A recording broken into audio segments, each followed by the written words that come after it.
Seigneur, je sais que l'univers t'appartient. Tu peux absolument tout faire. Si cet enfant rejoindra plus tard les rangs de Satan, accorde-lui le repos. Mais s'il te servira, accomplis un miracle. J'abandonne maintenant le désir de m'enrichir. Je consacre toute ma vie de nouveau à ton service. En faisant ce que tu veux que je fasse, et en allant partout où tu m'envoies, je te consacrerai également cet enfant et préparerai tous mes autres enfants à te servir. Cette prière provenait d'un père désespéré dont le fils, qui était à l'article de la mort, subissait une opération. Peu de temps avant cela, Oswaldino, qui étudiait au séminaire adventiste de Sao Paulo au Brésil pour devenir un pasteur, a presque abandonné l'appel de Dieu pour assouvir sa soif de richesse. Il envisageait la proposition de s'associer à un ami afin d'acquérir une station-service quand son fils Marcos est tombé gravement malade. Lors de cette prière intense dans les toilettes de l'hôpital, Oswaldino a placé toute sa vie entre les mains de Dieu. Personne ne peut dire que la guérison de Marcos n'était pas un miracle. C'est la raison pour laquelle il a entendu sa mère lui dire tous les ans « Mon fils, voici ton offrande d'anniversaire. Dis à ton moniteur de l'école du sabbat que tu as célébré ton anniversaire. Et n'oublie pas de donner ton offrande, comme tu le fais chaque année. » Le don d'anniversaire est devenu une expérience enrichissante de gratitude et de consécration à Dieu pour cette famille, qui a élevé 2 pasteurs et une épouse de pasteur. Lorsque vous rendez votre dîme et que vous donnez votre engagement, demandez à Dieu un cœur reconnaissant, qui l'honorera durant toutes les années qu'il vous accordera. Mettons nos désirs en dernier, et Dieu en premier.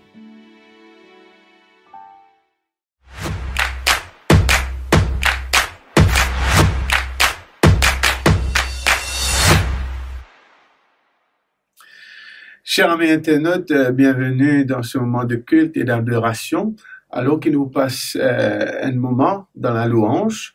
Et pour débuter, pour lire avec vous le psaume 150. Louez l'Éternel, louez Dieu dans son sanctuaire, louez-le dans l'étendue où éclate sa puissance. Louez-le pour ses eaux faits, louez-le selon l'immensité de sa grandeur, louez-le au son de la trompette, louez-le avec le luth et la harpe, louez-le avec le tambourin et avec des danses, louez-le avec les instruments à cordes et le chalumeau, louez-le avec les cymbales sonores, louez-le avec les cymbales retentissantes. Que tout ce qui respire loue l'Éternel, louez l'Éternel. Dieu de gloire,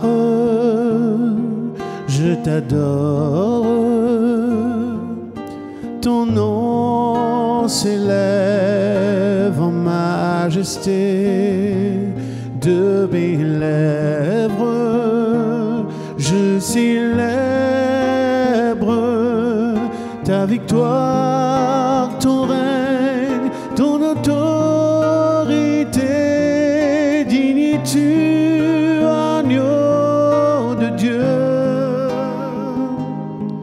Digne-tu, agneau de Dieu. Tous les anges ensemble acclament la puissance de ton nom. Dieu de gloire, je t'adore. Ton nom s'élève en majesté. De mes lèvres, je célèbre ta victoire, ton règne, ton autorité. Digne-tu, agneau de Dieu. Digne-tu, agneau de Dieu. Tous les anges ensemble acclament la puissance de ton nom. Digne-tu, agneau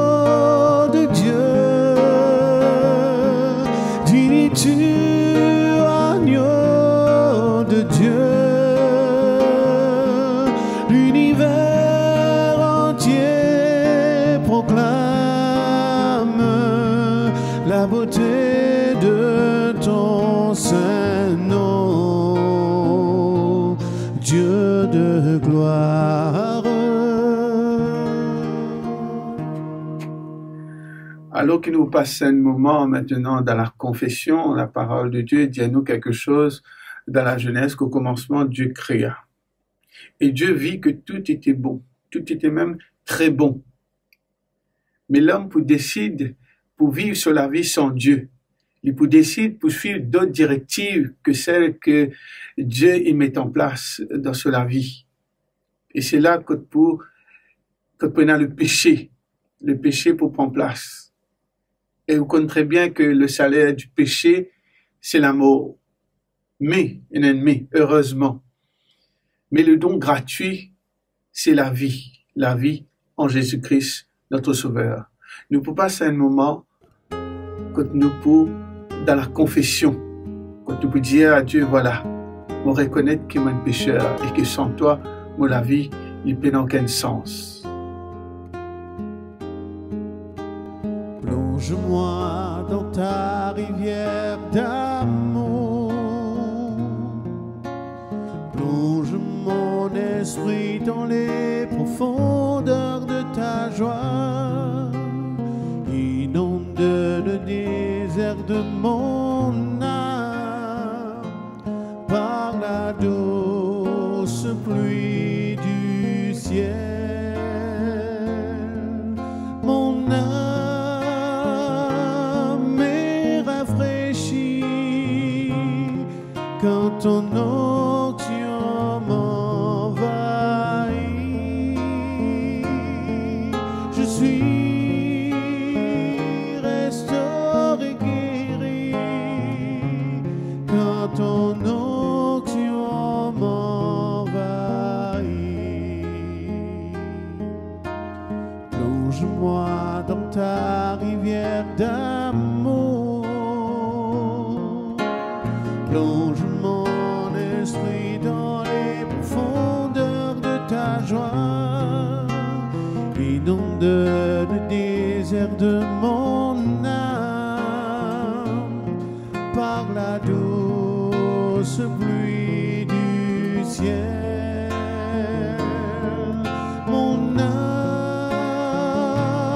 est rafraîchie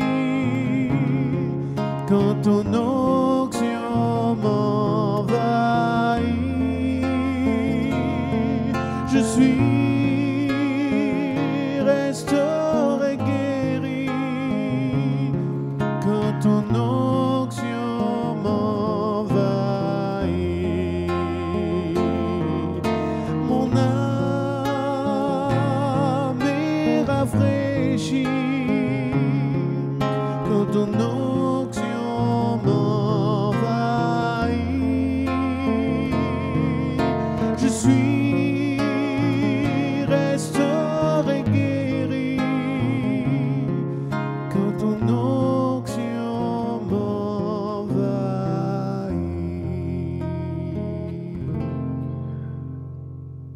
Quand nous connaissons Jésus et qu'il nous fait l'expérience du pardon, qui nous connaît comme approchement de Jésus, Jésus, c'est la vie. Et bon Dieu, il dit moi, il donne-moi la vie en abondance. Et c'est impossible que Jésus, il dit à nous qu'il n'est pas cause mentir. Dieu n'est pas un Dieu pour mentir, ni fils de l'homme pour se repentir. Ce qu'il a dit, ne le ferait-il pas? Et Dieu, il est fidèle dans ses promesses. Jamais il ne manque à ses promesses. Et c'est avec assurance qu'il m'approchement de ce Dieu fidèle. Et c'est avec assurance qu'il m'a marché pas après pas chaque jour dans cette marche spirituelle qu'il m'a fait, dans ces expériences qu'il m'a fait avec Dieu chaque jour. Et nous poussons ce chant de tout notre cœur. Dieu fidèle, tu ne changes pas. Dieu fidèle, tu ne changes pas. Éternel, mon rocher, ma paix. Dieu puissant, je m'appuie sur toi et je crie vers toi, car tu es mon Dieu.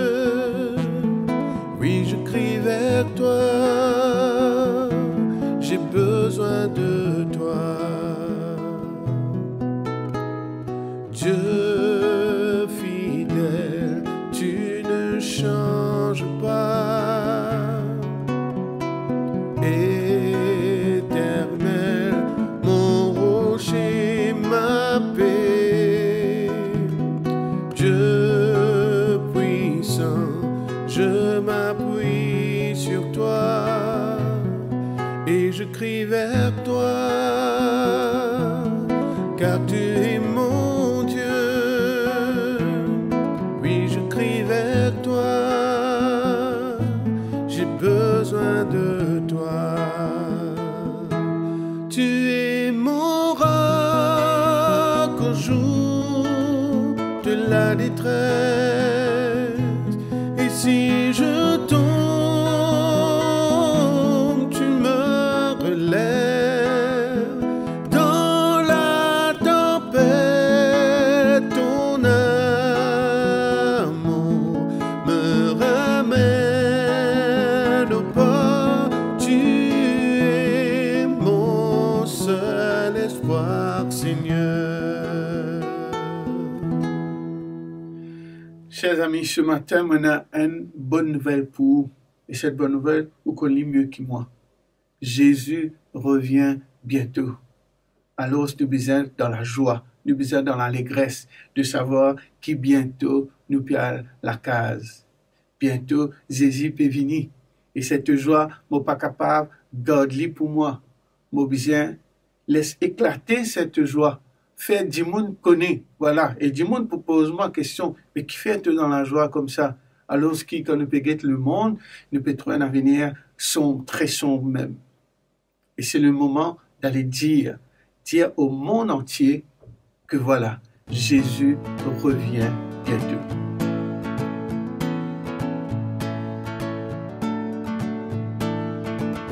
Oh, quel beau soleil dans mon âme, il éclaire, illumine tout.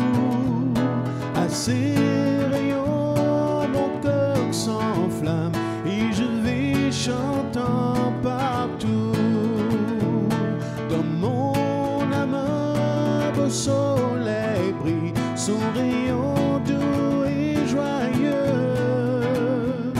répand un éclat qui scintille, c'est le sourire de Dieu. Oh, quel beau soleil dans mon âme, il éclaire, illumine tout. À ses rayons, mon cœur s'enflamme et je vais chantant partout. Mon cœur était plein de ténèbres quand parut un jour nouveau. Au loin fouillait l'ombre funèbre devant un soleil si beau.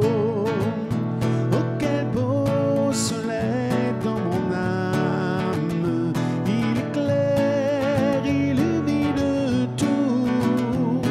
À ses rayons, mon cœur s'enflamme et je vais chantant partout. Oh, quel beau soleil dans mon âme, il éclaire, illumine tout. À ses rayons, mon cœur s'enflamme et je vais chantant partout. Gloire à Dieu, que ce chant retentisse en tout lieu. Gloire à Dieu, que ce chant retentisse en tout lieu. Gloire à Dieu, que ce chant retentisse en tout lieu. Gloire à Dieu, que ce chant retentisse en tout lieu. Chers frères et sœurs, c'est une grande joie et un privilège pour moi d'être parmi vous pour pouvoir partager la parole de Dieu en ce début d'année. Je prie que le Seigneur vous bénisse abondamment pendant cette année alors que nous nous approchons encore plus du retour de notre Sauveur et Seigneur Jésus-Christ. Le début de l'année est généralement un moment propice pour la réflexion, pour la contemplation, mais aussi un moment pour se fixer de nouveaux objectifs et de prendre de nouvelles résolutions. Avoir de nouveaux projets et de nouvelles résolutions, c'est une bonne chose à faire. Pourtant, il y a un homme dans la Bible qui avait planifié de grandes choses pour son avenir. Mais Dieu l'a traité d'insensé, de fou. Cet incident est relaté dans l'Évangile selon saint Luc. Dans ce chapitre, nous voyons Jésus enseignant une grande foule concernant les grandes priorités de la vie. Mais alors que Jésus était en train de prêcher, un homme qui apparemment ne prêtait aucune attention au sermon l'interrompit et dit « Maître, dis à mon frère de partager l'héritage avec moi. » De toute évidence, son frère était également dans la foule et donc il voyait cela comme une occasion pour pouvoir le tacler et ainsi se faire justice. Nous ne connaissons pas complètement le problème de cet homme. De toute évidence, son père était mort et maintenant lui et son frère se disputaient l'héritage. Il semble qu'il y ait eu une sorte d'injustice dans le partage de l'héritage, frustrant cet homme dans ses projets d'avenir. Il était tellement préoccupé, tellement obsédé par son problème, qu'il ne pouvait plus attendre que Jésus termine son sermon. D'où sa décision de l'interrompre carrément, au beau milieu de son enseignement.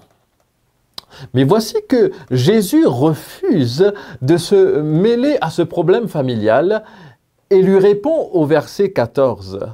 « Qui m'a établi pour être votre juge ou pour faire vos partages ?» Et au lieu de régler ce problème d'héritage, au lieu de régler ce problème familial, Jésus préfère donner un sobre avertissement à la foule réunie.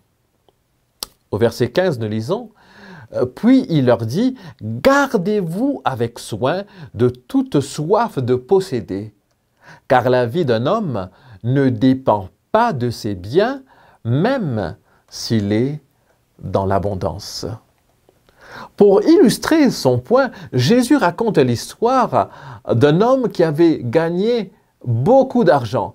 C'est l'histoire d'un homme qui, selon tous les critères reconnus de nos jours, avait réussi sa vie. La Bible nous dit que la ferme de cet homme avait produit d'énormes récoltes. En fait, les récoltes étaient si importantes qu'il ne savait quoi en faire. Il raisonnait en lui-même disant « Que vais-je faire ? En effet, je n'ai pas de place pour rentrer ma récolte. Voici ce que je vais faire, se dit-il. J'abattrai mes greniers, j'en construirai de plus grands, j'y amasserai toute ma récolte et tous mes biens. Et je dirai à mon âme, tu as beaucoup de biens en réserve pour de nombreuses années.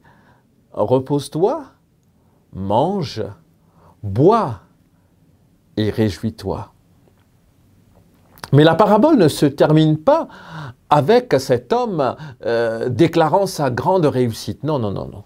Cette parabole se termine avec Dieu qui lui dit « Insensé, cette nuit même, ton âme te sera redemandée. » Dieu qualifia cet homme d'insensé, de fou, se référant à lui comme quelqu'un qui n'a pas de bon sens. Pourquoi Dieu a-t-il traité cet homme d'insensé, de fou. Avant d'aller plus loin, nous devons comprendre que Jésus n'a pas traité cet homme d'insensé parce qu'il avait gagné son argent de manière malhonnête. Non. En fait, la parabole semble révéler qu'il s'agissait d'un homme intelligent, d'un homme diligent, d'un homme qui travaillait dur.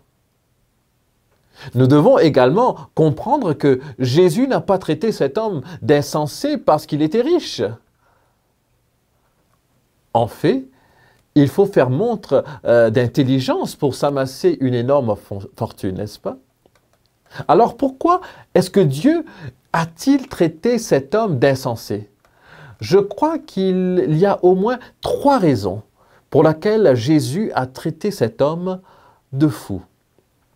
La première raison pour laquelle Jésus a traité cet homme d'insensé est qu'il n'a pas reconnu Dieu dans ses bénédictions. Cet homme avait été énormément béni et pourtant, dans son évaluation de sa situation, il n'a pas tenu compte de Dieu.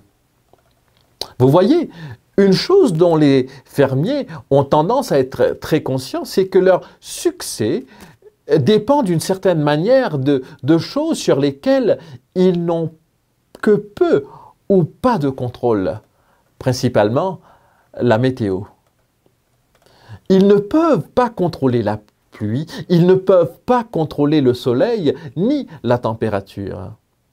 Donc il est possible de travailler très dur en tant qu'agriculteur, de faire tout ce qu'il faut et de perdre quand même sa récolte en raison du mauvais temps. Écoutez comment Jésus commence cette parabole. Le verset 16 dit « Et il leur dit cette parabole, les terres d'un homme riche avaient beaucoup rapporté. » Remarquez que Jésus n'a pas dit « un homme avait travaillé très dur et avait accumulé une grande fortune ». Non, il a dit « les terres d'un homme riche avaient beaucoup rapporté ». L'homme a travaillé, c'est vrai, il a peut-être même travaillé très dur, mais sans la bénédiction de Dieu, il n'aurait rien récolté. Mais en regardant à son étonnante récolte, cet agriculteur n'y a pas vu la main de Dieu. Il n'y a vu que l'effort de ses propres mains. Et c'est pour cela que Dieu s'adresse à lui en le traitant d'insensé, de fou, car quiconque ne peut reconnaître la main de Dieu dans sa réussite est fondamentalement un insensé. Chers frères et sœurs, avez-vous compté vos bénédictions? Est-ce que Dieu a été bon envers vous? Vous a-t-il épargné de cette pandémie? A-t-il tracé un chemin pour vous alors que vous étiez perdu? Car voyez-vous, sans Dieu, notre vie serait une faillite totale. Sans Dieu, notre famille connaîtrait le chaos. Sans Dieu, nous serions confus. Sans Dieu, nous n'aurions ni force, ni santé, ni joie. Mes amis, quand je regarde à tout ce que Dieu a fait pour moi, je veux tout simplement le louer. Je veux le remercier pour son amour, le remercier pour sa bonté, pour sa miséricorde, pour sa protection, pour sa grâce. Je ne sais pas ce qu'il en est de vous, mais quant à moi, je veux le remercier. Pour la vie, je veux lui dire merci. Pour sa grâce, je veux lui dire merci. Pour m'avoir réveillé ce matin, je veux lui dire merci. Pour m'avoir permis de voir un nouveau jour, je veux lui dire merci. Pour la vie, la force, la santé, pour la nourriture dans mon ventre et le toit sur ma tête, je veux dire merci, Seigneur. Merci pour avoir sauvé mon âme. Merci pour m'avoir guéri. Merci pour m'avoir montré le salut. Cher ami, compte les bienfaits de Dieu. Mets-les tous devant tes yeux. Tu verras, en adorant, combien le nombre en est grand.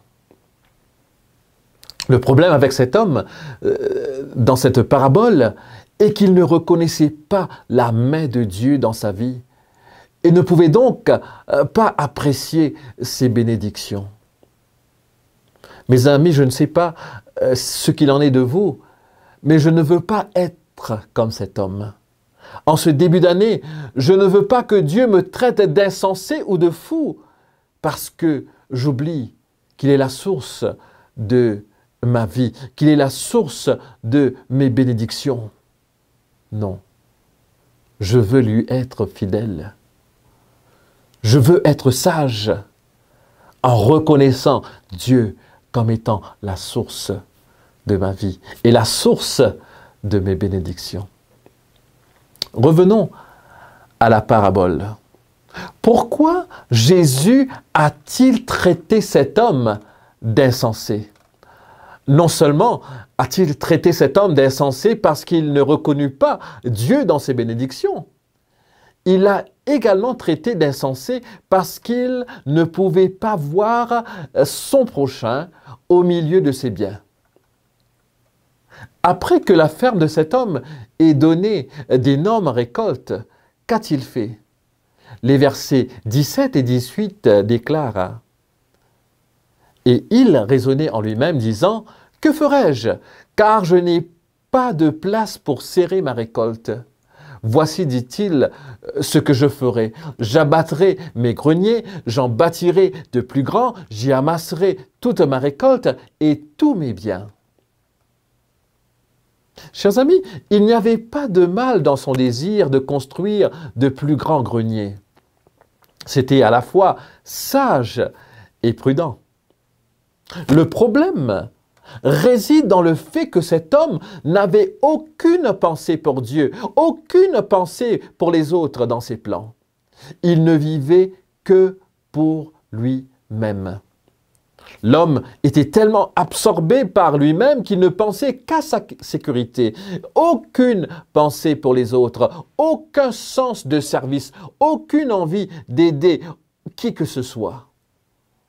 Ma ferme, ma récolte, mes greniers, ma terre, mon profit et rien d'autre.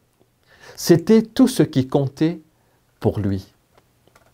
Aujourd'hui encore, nous vivons dans un monde où beaucoup considèrent que les choses sont plus importantes que les gens. Et au lieu d'aimer les gens, ils aiment les choses. Et au lieu d'utiliser les choses, ils utilisent les gens, les réduisant à des objets qui peuvent être utilisés, manipulés et jetés à volonté.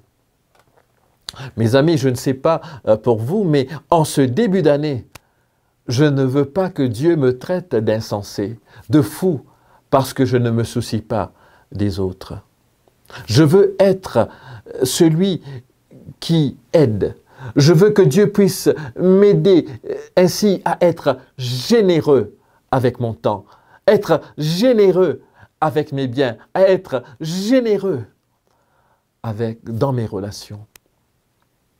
Nous arrivons maintenant à la troisième et dernière raison pour laquelle Jésus a traité cet homme riche d'insensé, de fou.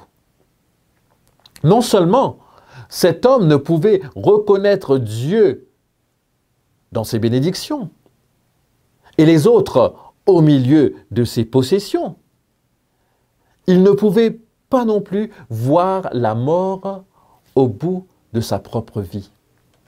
Il s'est assis et s'est dit « Mon âme, tu as beaucoup de biens en réserve pour plusieurs années.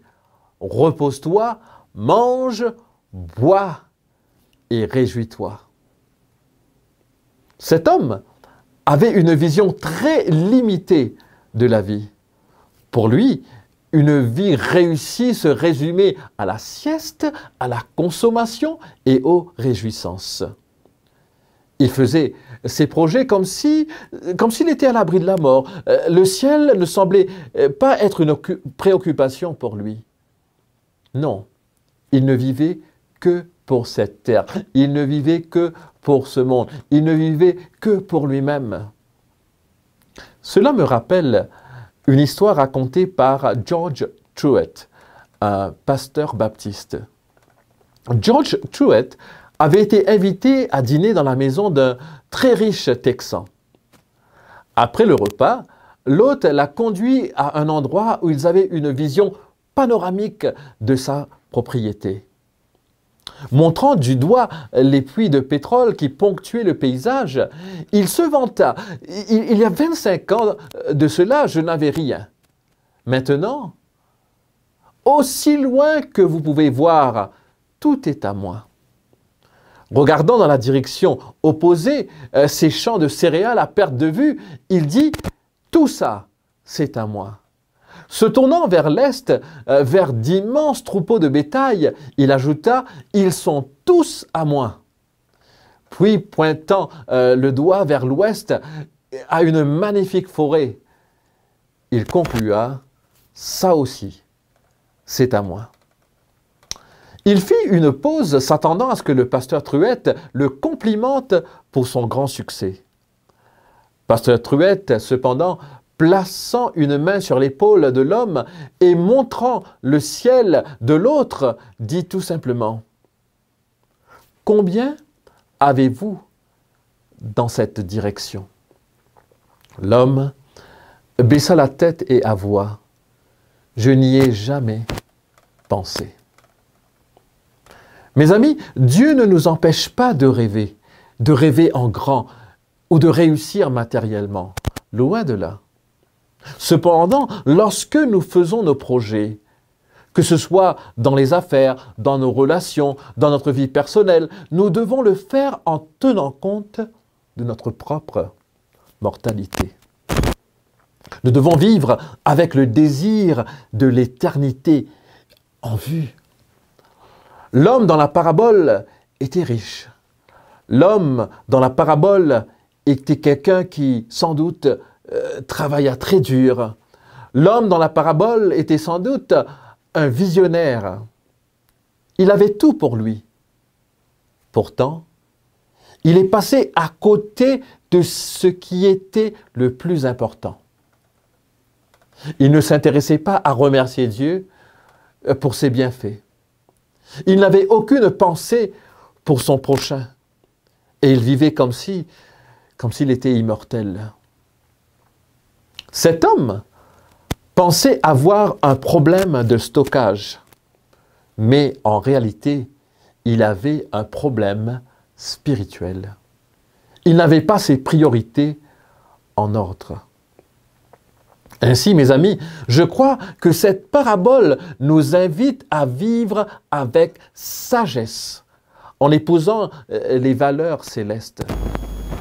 Cette parabole nous invite à avoir suffisamment de bon sens pour remercier Dieu pour ses bénédictions, nous rappelant que tout ce qui est bon vient de lui. Cette parabole nous invite à avoir suffisamment de bon sens pour penser aux autres, pour penser à notre prochain, au lieu de nous concentrer uniquement sur nous-mêmes, sur notre propre petite personne.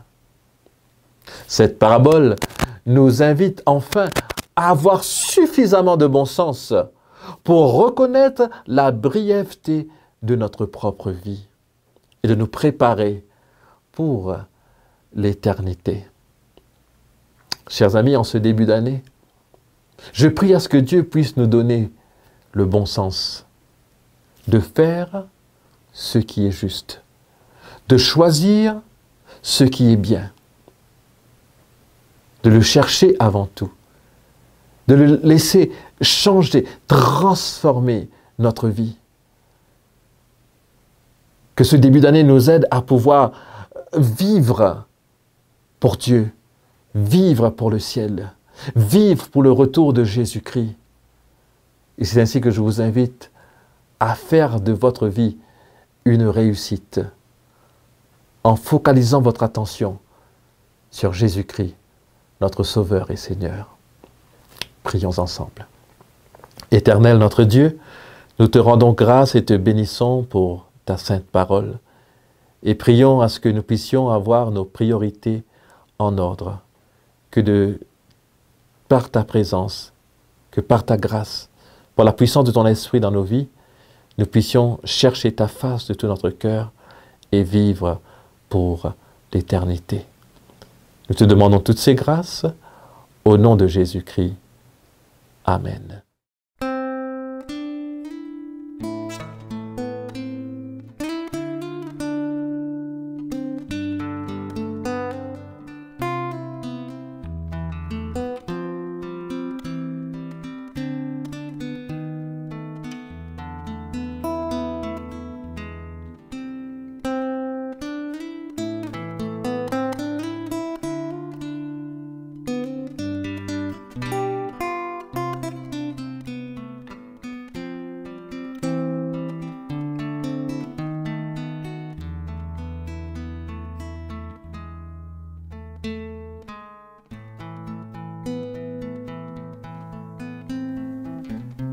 All at once he walked beside me, like he'd been there all along. Not a stranger, but the Father who can sense when something's wrong. And he answered all my questions, and he understood my fears that somehow vanished now that he was here. Can't you see who walks with you? Can't you hear who speaks your name? Can't you feel something stirring in your heart? How his word rings strong and true, like a once familiar strain. Can the path we follow from now on be the same?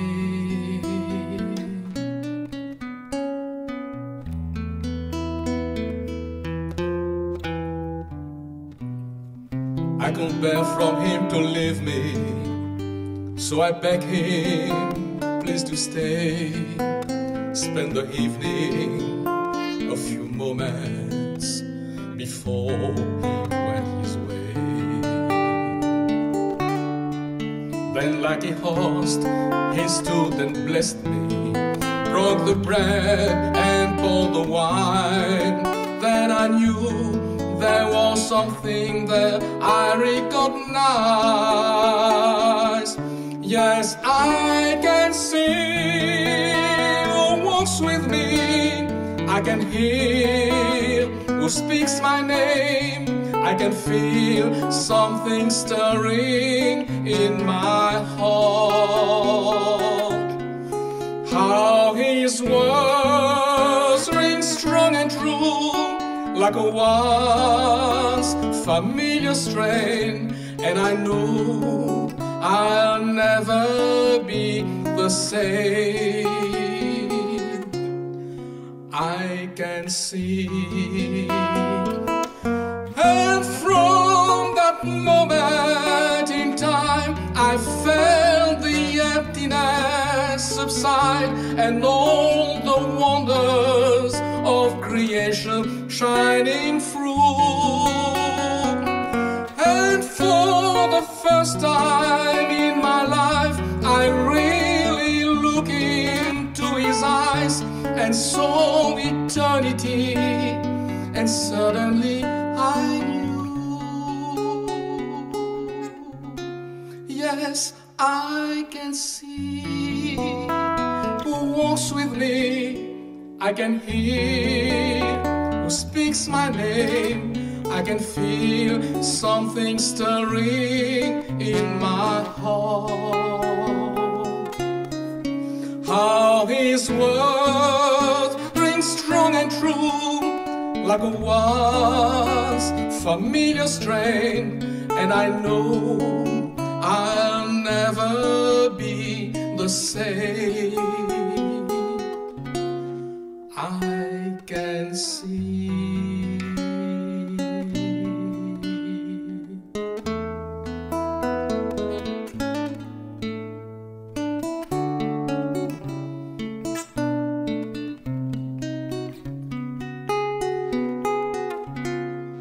I can see